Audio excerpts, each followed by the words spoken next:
I was serving drinks at my sister's wedding to help pay rent when I heard her toast. To my real family, the ones who actually made something of themselves.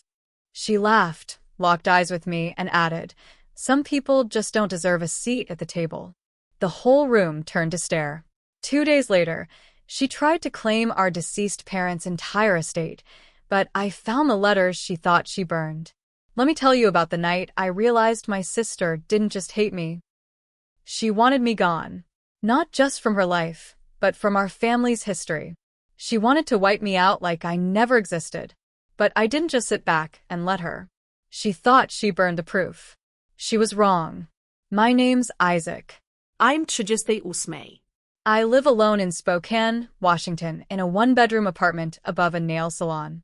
I work full-time at an auto shop and do odd jobs on the side when rent gets tight. Life's not glamorous, but I keep my head down and do what I have to. Last October, I picked up a bartending gig at a high-end wedding in Napa. I don't usually travel that far for work, but a buddy owed me a favor and said the couple was paying $300 cash plus tips. I needed the money bad. I was behind on rent, car needed repairs, and I didn't have much in the fridge except eggs and ramen. So I said yes. I didn't find out who the bride was until I got there. It was my sister, Claire. Same blood, different world.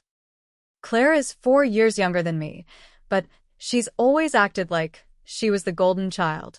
She got into Duke, married into a loaded family, and made it her mission to never look back. When Mom and Dad died in that car crash 8 years ago, she barely came home for the funeral. She didn't help with the arrangements. She just flew in, cried for 20 minutes, and left. I stayed. I handled everything. We hadn't talked in almost 5 years. So when I saw her stepping out of that stretch SUV in a $10,000 dress, arm hooked around some smug finance guy named Brett, I damn near walked off the job. But I needed the money. She saw me the second she stepped out. Our eyes met. She didn't say a word. Didn't even flinch. Just turned her back like I was the help, which I guess I was. The wedding was full of wealthy people. Old money. Everyone sipping wine that costs more than my rent, pretending they were in some magazine spread. I kept quiet and stayed behind the bar. It hurt seeing her surrounded by people who had no idea what kind of person she really was. No one asked who I was. They just ordered drinks and talked about their vacation homes. I was hoping the night would go by without incident. I'd pour drinks, keep my head down, get paid, and disappear. Then came the speeches. First, her new husband spoke. Boring, full of fake-sounding love and corporate buzzwords. Then her best friend gave a toast about their college days. Harmless. Then Claire stood up. She clinked her glass, raised it, and smiled wide. To my real family, she said. The ones who actually made something of themselves. People laughed. But then she turned her head, slowly, and locked eyes with me behind the bar. Some people, she said and paused, just don't deserve a seat at the table. She said it like a joke, but her voice was sharp. Cold. I felt like someone punched me in the stomach. People looked confused at first, then heads started to turn. I saw whispers. I heard someone say, "Wait, is that her brother?" I felt every set of eyes on me. One woman whispered to her husband, "Why is he working here?" I stood there, frozen, holding a cocktail shaker mid-pour. My hands were trembling. My throat felt tight. I wanted to throw the drink in her face. I wanted to walk out, but I didn't. I finished the pour, handed the drink to a woman who refused to make eye contact with me, and kept going. That was the longest night of my life. I cried in my car afterward. Not out of shame. Out of rage. Rage that she used me as a punchline. Rage that she humiliated me in front of strangers. Rage that our dead parents weren't there to see what kind of monster she'd become. But the worst part was still coming. 2 days later, I got a call from Mr. Blanchard, the lawyer who handled my parents' estate. I hadn't spoken to him in years. He sounded uncomfortable. "Isaac," he said, "your sister submitted some documents regarding your parents' will. She's claiming to be the sole beneficiary." I nearly dropped the phone. "What the hell are you talking about?" I asked. "The will was split. 50-50. That's what Mom and Dad agreed on. She says there was an amendment made, he said. Signed and notarized. It overrides the original. I couldn't believe it. Claire was trying to take everything. The house, the money, Dad's land up in Montana, everything. She wasn't just cruel. She was calculated.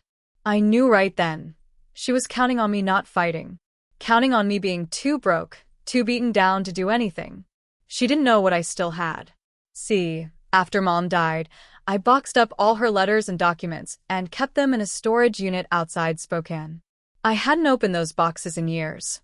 I was too angry. Too heartbroken. But I still paid the fee every month. Something told me not to throw them out. I drove straight there. Took me hours to go through it all.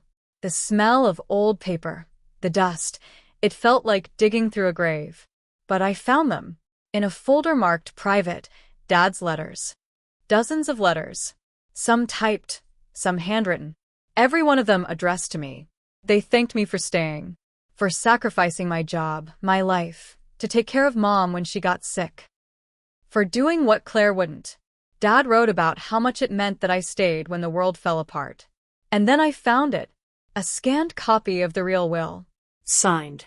Notarized. Equal split. And a note, written in Dad's handwriting. Make sure both kids get what they're due. Especially Isaac, he's the one who stayed. Claire had tried to burn the past. But she forgot about the one person who kept it all. I stared at that note for a long time. My hands were shaking. I hadn't heard Dad's voice in almost a decade, but reading those words felt like he was right there. Like he knew this would happen. Like he knew Claire would turn on me. I called Mr. Blanchard the next morning. I have the original will, I said. And letters. With my dad's handwriting. Dated. Signed. Your copy is a forgery. He sounded stunned. Isaac, if that's true, you need to bring them in immediately. I did. I drove down that same day. Sat in his office, spread out the papers. He went through each one slowly. His face changed with every page. This is serious, he said quietly. If she submitted a forged document, that's fraud. Felony level. He made copies and told me to wait. I left that office with a strange feeling.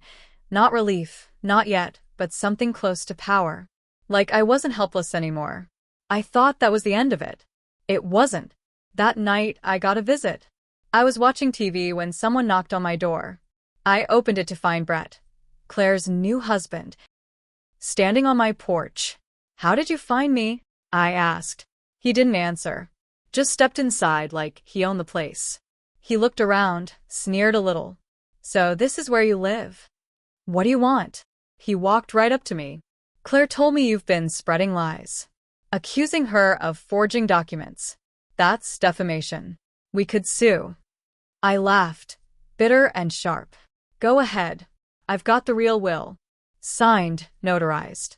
You want to bring this to court? Be my guest. He didn't flinch. Instead, he reached into his coat and pulled out an envelope. It was thick. He set it on my coffee table. That's 50 grand. Walk away. No lawyers. No press. No drama. You want to live your sad little life in peace? Take it and forget about the estate. I stared at the envelope. Then back at him. You think I'm that cheap? He shrugged. I think you're desperate. I picked up the envelope, opened it. It was real. Stacks of $100 bills. But then I noticed something else. On the inside flap of the envelope, there was a small stain. Red ink. I froze. Back when we were kids, Dad used a red ink stamp on important documents. Custom made. It had our family initials and the year our house was built. It was one of a kind. The stamp had gone missing after Mom died. Claire had it. She used it to forge the fake will. You messed up, I said slowly. Brett blinked. What are you talking about? I flipped the envelope over and held it up. This stamp. It was on the forged will, too. It proves where it came from. I never had this stamp. Only Claire did. You just gave me evidence of tampering. His face went pale. Get out of my house, I said. He left without another word. I didn't sleep that night. I sat at the kitchen table, reading the letters again. Every line my parents wrote. I thought about everything I'd given up, everything Claire took. And I realized something. She didn't want the estate out of greed. She wanted it so she could erase me.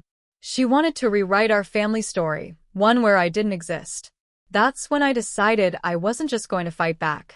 I was going to destroy her fake story, brick by brick. I didn't go to the cops. Not yet. That would come later. First, I needed to make sure everything she tried to bury saw daylight. I made digital copies of everything, every letter, the real will, even that envelope with the red ink. Then, I did something I never thought I'd do. I reached out to someone I swore I'd never speak to again. Uncle Rick, my dad's older brother. We hadn't spoken since the funeral. There was bad blood. He thought Claire and I were both selfish for not agreeing on how to sell the Montana land back then. I hated how he acted like he knew what was best for us, but now I needed him. He picked up on the second ring. Isaac. Yeah. I need to talk to you. About Claire. There was a long silence then. What did she do now? I told him everything. The fake will. The letters. Brett showing up with hush money. The red ink stamp. He let out a slow whistle. Damn. That girl's worse than I thought. She tried to erase me, I said. And she almost got away with it. Uncle Rick didn't say much after that. Just told me to send him what I had. Said he knew some people. Old friends. Turns out, he used to work in private investigations before he retired. I sent everything. Next day, he called me again. Told me Claire was involved in something else. Something I never saw coming. She hadn't just forged the will. She had also been funneling money out of our parents' retirement fund before they died. She started doing it a year before the crash. It was small at first. A few thousand here, a few thousand there. But by the end, over $80,000 was missing. Rick found old bank transfers from Claire's college account to an offshore one in her name. She'd been bleeding them dry while Mom was on chemo. That hit me harder than anything else. She didn't just lie. She stole from our dying parents. That's when it turned from revenge to something bigger. This wasn't just about me anymore. It was about them. What they sacrificed. What they trusted us with. I went back to Mr. Blanchard with the new information. He sat me down, told me we had a case now. A real one. Forgery, fraud, financial abuse. But before we could act, Claire found out. She showed up at my place. No warning. No text. No call. Just banged on my door at midnight like a storm was chasing her. I opened the door to find her on the porch in heels, half drunk, hair a mess, eyes wild. You bastard, she hissed. You went to Uncle Rick? I didn't say anything. She pushed her way inside. Stumbled a little. You think you're some hero now, she said. You think Dad would be proud of this? I stepped back and pointed to the folder sitting on the kitchen counter. Read his letters. See for yourself. She didn't. She just stood there, breathing hard. You don't understand what it's like to need to be someone, she whispered. You stayed in this dump of a town your whole life. You gave up. I didn't. No, I said. I stayed because I had to.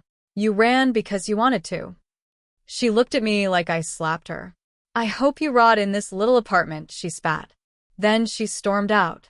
But that wasn't the end. 3 days later, someone tried to break into my storage unit. They cut the lock. Luckily, I'd already moved everything, the letters, the documents, the originals, to a fireproof safe in Uncle Rick's house. But whoever did it didn't know that. They just wanted it all gone. Claire was getting desperate. And desperate people make mistakes. I reported the break-in. Cops said there wasn't enough to go on. No cameras. No witnesses. But I didn't need a badge to know who was behind it. Claire had snapped. She was used to winning, to manipulating people with charm and fake tears. But now, the walls were closing in and she knew it. So I gave her one more chance to come clean. I sent her a message. Simple. Meet me at Mom and Dad's grave. Tomorrow. Noon. Come alone. She showed up late. Of course she did. Dressed in black like she was at a movie funeral. but her eyes were different, cold and cornered. "I'm not admitting to anything," she said before I could speak. I just nodded. "Then listen." I pulled out a folder from my coat and placed it on the headstone. Inside was everything: the original will, copies of the bank records, the scam letters, the red stamp. It was all there. "I'm turning it in next week," I said. "Lawyer's already working with the DA. This is your last chance to make it right." Claire stared at it. Her jaw clenched. I saw her eyes dart toward the papers. For a second, I thought she might actually cry. Then she did something I didn't expect. She laughed. Low and mean. "You think this is justice?" she said. "You think dragging me down makes you better?" I looked her dead in the eye. No. "I think it makes us even." She didn't take the papers. She turned and walked off without saying another word. I didn't stop her. The next week, I handed everything over. Mr. Blanchard filed a complaint with the state. Fraud. Will tampering. Financial abuse.